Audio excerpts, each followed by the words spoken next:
વિદ્યાર્થી મિત્રો, આજનો વિષય છે હિન્દી ધોરણ 9 22મું કાવ્ય છે વીરો કા કૈસા હો વસંત। કાવ્યનો પ્રકાર છે ગીત અને કવિયત્રી છે સુભદ્રા કુમારી ચૌહાણ। સુભદ્રા કુમારી ચૌહાણ એ હિન્દી સાહિત્યની એક પ્રથમ હરોળના સાહિત્યકારોમાં જેની ગણના થાય છે એવી કવિયત્રી છે। આ જે કાવ્ય છે વીરો કા કૈસા હો વસંત એ શીર્ષક અંતર્ગત તમને ખ્યાલ તો થોડો ઘણો આવી ગયો હશે જ કે આ કાવ્યમાં કવિયત્રીએ કોની વાત કરી છે કે વીરોની વસંત ઋતુ કેવી હોવી જોઈએ। એટલે મૂળ વાત અહીં કવિયત્રી એ બતાવવા માગે છે કે જ્યાં શૌર્ય અને પરાક્રમના ફૂલ ખીલતા હોય એ જ સ્થળ એટલે કે યુદ્ધનું મેદાન જે છે એ જાણી કે શૂરવીરોની વસંત ઋતુ ગણાવી શકાય। એટલે અહીં કવિયત્રી જે છે એમણે વીરોની શૂરવીરતા જે છે એને પ્રોત્સાહિત કરવા માટેનો પ્રયત્ન આ કવિતા દ્વારા કરેલો છે જ। આપ સૌ જાણો છો કે વસંત એટલે શું? વસંત ઋતુ એટલે એ સમયગાળો કે એ સમયગાળા દરમિયાન પ્રકૃતિ જે છે એ 16 કળાએ ખીલેલી હોય છે। પ્રકૃતિનો નજારો જે છે એનું સૌંદર્ય જે છે એ અદ્ભુત હોય છે। તો સામાન્ય જન માટે, સામાન્ય માણસ માટે આ જે વસંત ઋતુ છે એ તો મનને લોભાવનારી બની રહે છે, મનને પ્રભાવિત કરનારી બની રહે છે। કદાચ એવું કોઈ પણ વ્યક્તિ નથી કે જેની એ વાતાવરણ કે એ વસંત ઋતુ જે છે એ પ્રભાવિત ન કરી શકે। એટલે કહેવાનો આશય કે આ વસંત ઋતુ જે છે એ દરેકના ધ્યાનના આકર્ષણનું કેન્દ્ર બની શકે છે। પણ જે સાચો શૂરવીર છે, જે બહાદુર વ્યક્તિ છે, સાચો દેશપ્રેમી છે, સાચો ભક્ત છે, તો એની દ્રષ્ટિએ આ પ્રાકૃતિક સુંદરતા જે છે એનું કશું મહત્ત્વ નથી। એમને મન તો જ્યાં શૂરવીરતા બતાવી શકાય, જ્યાં પરાક્રમ દાખવી શકાય, જ્યાં શહીદી વહોરી શકાય એવું જે સ્થળ છે યુદ્ધનું મેદાન, એ જાણી કે એમના માટે તો વસંત ઋતુ સમાન છે। એમ કહીને અહીં કવિયત્રી જે છે એમણે વીરો જે છે એની શૂરવીરતાને વધારવા માટેનો પ્રયત્ન આ કવિતા દ્વારા કરેલો છે। તો જુઓ કે આ કાવ્ય જે છે એનું કથા વસ્તુ કંઈક આ પ્રકારનું છે કે હિમાલય પણ જાણે કે પોકાર કરી રહ્યો છે, સમુદ્ર પણ ગરજી ગરજીને પોકાર કરી રહ્યો છે અને બધી દિશાઓ પણ જાણે કે કહી રહ્યા છે કે વીરોની વસંત ઋતુ કેવી હોવી જોઈએ। અને ત્યાર પછી પ્રાકૃતિક પરિવેશ છે તેની વાત કવિ કરે છે કે ચારેકોર પ્રકૃતિ જે છે એમાં હરિયાળી છવાયેલી છે, સરસવ જે છે એના ઉપર પણ સુંદર ફૂલો આવી ગયેલા છે અને કામદેવ પણ જાણે પોતાની મદિરા લઈને આવી પહોંચ્યા છે। તો કહેવાનો હશે કે પૃથ્વી જે છે એ જાણે કે એક નવવધુની જેમ સજી ધજીને સજ્જ બની ચૂકી છે અને તેમ છતાં પણ અહીં આજે વીર પુરુષ જે છે, શૂરવીર જે છે એને આવા સુંદર માહોલમાં પણ કોઈ પણ પ્રકારનો રસ એને નથી। તો જુઓ કે બીજી તરફ માહોલ એટલો અદ્ભુત છે કે પશુ પંખીઓ પણ મીઠો કલરવ કરી રહ્યા છે, મીઠો મધુર ટહુકો કરી રહ્યા છે અને બીજી તરફ વસંત ઋતુનો રંગ છે અને એક બાજુ યુદ્ધનું એલાન થઈ ચૂક્યું છે કે તો જુઓ કે આદિ અને અંત સ્વરૂપમાં જીવનના બે છેડા જાણે કે એકબીજાને મળવા જઈ રહ્યા હોય એવી પરિસ્થિતિનું નિર્માણ થયું છે। એક તરફ મનમોહક વાતાવરણ અને બીજી તરફ યુદ્ધનો માહોલ, યુદ્ધની પરિસ્થિતિ, પણ છતાં જુઓ કે અહીં આ શૂરવીર જે છે એને મન તો આ પ્રાકૃતિક પરિવેશનું કશું મૂલ્ય નથી। એમની દ્રષ્ટિએ તો સાચું સ્થાન જે છે, સાચી વસંત ઋતુ જે છે એ તો યુદ્ધનું મેદાન જ ગણાવી શકાય। બીજી તરફ જુઓ કે હવે કવિયત્રી આગળ જણાવે છે કે હે ભૂતકાળ, તું પણ હવે આ જે સાચો શૂરવીર છે એને સાચી વાત જણાવી દે કે લંકા તું પણ બતાવી દે કે તારા પર હનુમાનની આગ શું કામ ચાપી હતી। અને ત્યાર પછી કવિયત્રી આગળ જણાવે છે કે કુરુક્ષેત્ર તું પણ એ વાત શૂરવીરોને જણાવી દે કે તારા ઉપર મહાભારતનું યુદ્ધ શા માટે ખેલાયું હતું। એટલે ઇતિહાસને અહીં જાગૃત કરવાનો પ્રયત્ન કવિયત્રી કરે છે અને સ્પષ્ટ કરવા માગે છે કે સાચા શૂરવીર જે છે એમના માટે સાચી વસંત ઋતુ જે છે એ યુદ્ધનું મેદાન છે જ। અને ત્યાર પછી હલ્દી ઘાટીના પથ્થરો અને સિંહગઢના મજબૂત કિલ્લાને પણ ઉદ્દેશીને કવિયત્રી જણાવે છે કે તમે પણ જણાવી દો કે મહારાણા પ્રતાપનું જે પરાક્રમ અને બીજી તરફ આ છત્રપતિ શિવાજી છે એના સેનાપતિ તાનાજીએ પણ જે બહાદુરી દાખવી હતી અને એના સાક્ષી આ હલ્દી ઘાટીનું મેદાન અને સિંહગઢનો કિલ્લાના પથ્થરો છે. તો તમે પણ એ વીરોને જણાવી દો કે એમના માટે સાચી વસંત ઋતુ કઈ હોઈ શકે. સાચા ઇતિહાસ જે છે એ તમે એમની સમક્ષ ખુલ્લો મૂકી દો, જેથી કરીને એમને સાચી સ્થિતિનો ખ્યાલ આવી શકે કે એમના માટે વસંત ઋતુ કેવી હોવી જોઈએ એનો ખ્યાલ એમને આવી શકે. અને બીજી તરફ કવિત્રી એમ પણ જણાવે છે કે પહેલાંના સમયમાં જે કવિભૂષણ અને ચંદ્રબરદાઈ જેવા જે કવિઓ છે એમણે સુરવીરતાને પ્રેરે એવી કવિતાઓનું સર્જન કર્યું હતું. તો આજે કદાચ સુરવીરતાને પ્રગટ કરી એવું સાહિત્ય જે છે એ પણ લખાતું નથી. અને કવિયત્રી પોતે પણ જણાવે છે કે પોતાના હાથ પણ બંધાયેલા છે અને એને કારણે પોતે પણ સ્વતંત્ર રીતે કશું લખી શકતી નથી. એટલે સ્પષ્ટ શબ્દોમાં કંઈ પણ કશું કહી શકાય નહીં. કદાચ એ જ દુર્ભાગ્ય છે. તો પછી અમને કોણ બતાવશે કે સાચી વસંત ઋતુ કઈ હોઈ શકે, વીરોની સાચી વસંત કઈ હોઈ શકે? એટલે એમ કહીને અહીં સુરવીર જે છે એમાં સુરવીરતાનો ભાવ જગાવવા માટેનો પ્રયત્ન જ કવિત્રીએ કર્યો છે. હવે સીધા આપણે કવિતા ઉપર જોઈશું. પાઠ્યપુસ્તક તમારે સાથે રાખવાનું છે. वीरों का कैसा हो वसंत, आ रही हिमाचल से पुकार, उद्धी गरजता बार बार. तो देखिए कवित्री ने यहाँ पर प्रथम पंक्ति में हमें सवाल किया है कि वीरों का कैसा हो वसंत, वीरों के लिए कौन सी ऋतु वसंत ऋतु जो है वो कैसी होनी चाहिए. आ रही हिमाचल से पुकार, तो हिमालय पर्वत जो है वो भी मानो बार बार पुकार कर हमें कह रहा है, हे उद्धी गरजता बार बार. उद्धी का मतलब होता है सागर. तो सागर जो है वो भी बार बार गर्जना करके हमें ये प्रश्न कर रहा है, प्राची पश्चिम भू नभ अपार. प्राची का मतलब होता है पूर्व दिशा. तो चारों दिशाओं जो है उनकी बात यहाँ पर की गई कि प्राची पश्चिम भू, भू यानी पृथ्वी, नभ यानी आकाश, सब पूछ रहे हैं दिग दिगंत.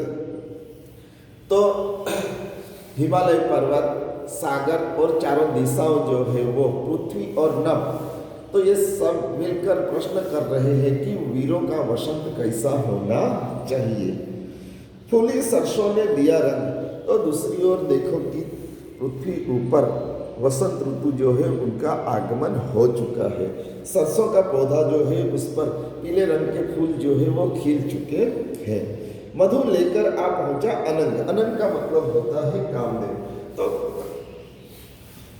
कामदेव जो है वो मानो मदिरा लेकर यहाँ आ पहुंचा है. वधु वधु वसुधा पुलकित अंग अंग. वधु का मतलब होता है बहू. वसुधा यानी पृथ्वी. पुलकित अंग अंग, पुलकित होना, प्रसन्न होना. तो पृथ्वी का माहौल जो है वो अद्भुत है. पृथ्वी मानो प्रसन्न है. उनकी तुलना यहाँ पर बहू के साथ की गई है, बहू के साथ की गई है. हे वीर वेश में किंतु कंत. तो देखिए कि इस तरह का माहौल इस पृथ्वी पर छाया हुआ है, मानो नववधु जो है वो प्रसन्न होकर अंगों अंग से पुलक रही हो, प्रसन्न हो रही हो. लेकिन ऐसे माहौल में भी सूरवीर जो है, बहादुर जो है, उनको किसी भी प्रकार की रुचि नहीं है. ये अद्भुत सौंदर्य जो है वो उन्हें प्रभावित नहीं कर सकता. वीरों का कैसा हो वसंत, भर रही कोकिला इधर तान. तो देखिए कि इस तरह का माहौल जो है, अद्भुत सौंदर्य जो है देखकर कोयल जो है वह मधुर गान कर रही है, मीठी आवाज़ उनकी सुनाई दे रही है. मरु बाजे पर उधर गान. तो दूसरी ओर देखिए कि मरुस्थल जो है, युद्ध का मैदान जो है, उसमें युद्ध के बाजे जो है वो बज चुके हैं, युद्ध का ऐलान हो चुका है. है रंग और रण का विधान. एक तरफ देखिए कि ये माहौल रंगीन माहौल है, अद्भुत नज़ारा है, और दूसरी तरफ रण का विधान.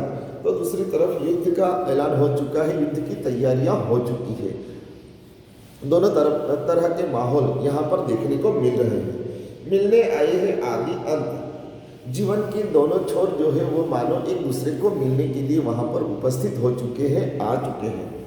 वीरों का कैसा हो वसंत. तो ऐसे माहौल में वीरों के लिए महत्वपूर्ण होता है कि उनके लिए कौन सी ऋतु जो है वो वसंत ऋतु है, कैसा हो वसंत उनका। तो इसी बात को लेकर वो असमंजस में दुविधा में पड़े हुए हैं। कह दे अतीत अब मौन त्याग।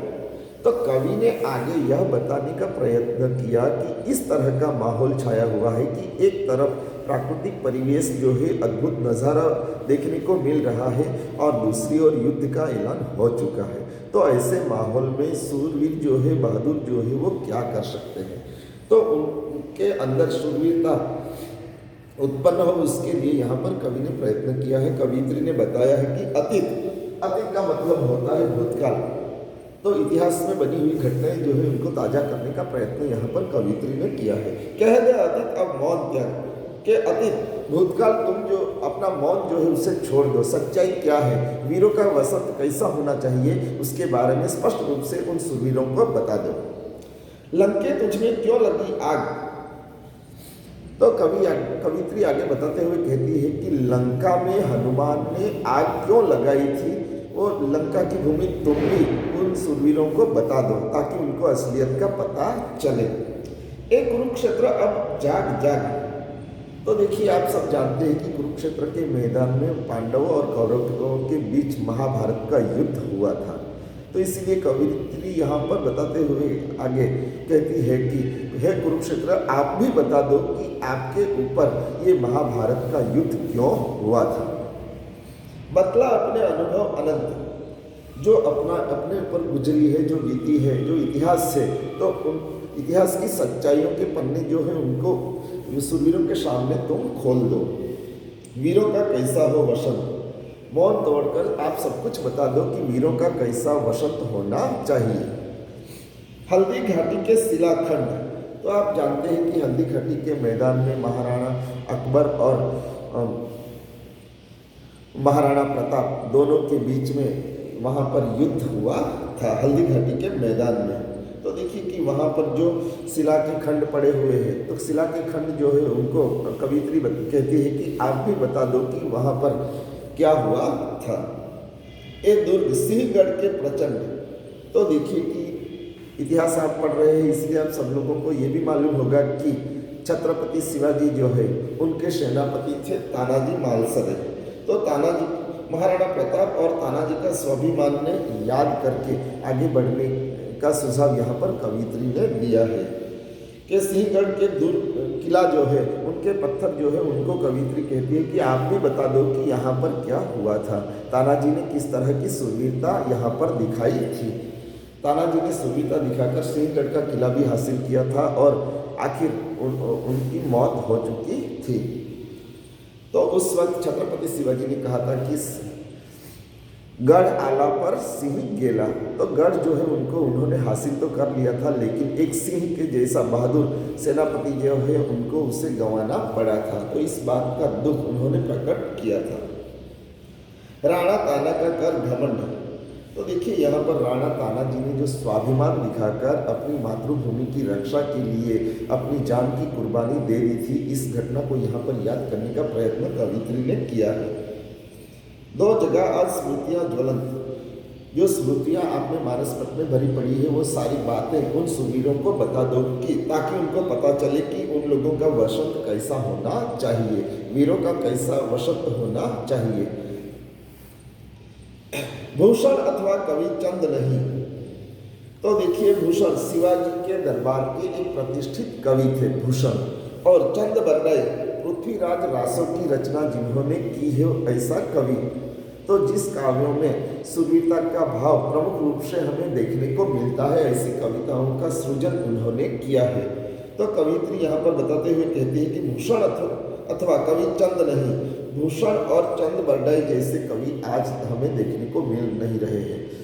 सुरवीरता को प्रकट करने वाली कविताओं का सृजन शायद आज नहीं हो रहा है, ताकि आज की कविताओं से शायद वीरों का कैसा वसंत हो ये कहना नामुमकिन सा हो चुका है। बिजली भरते वह छंद नहीं, तो देखिए कि अपने हाथों में बिजली की सी ताकत आ जाए, इस प्रकार की कविताओं का निर्माण आज शायद नहीं हो रहा है।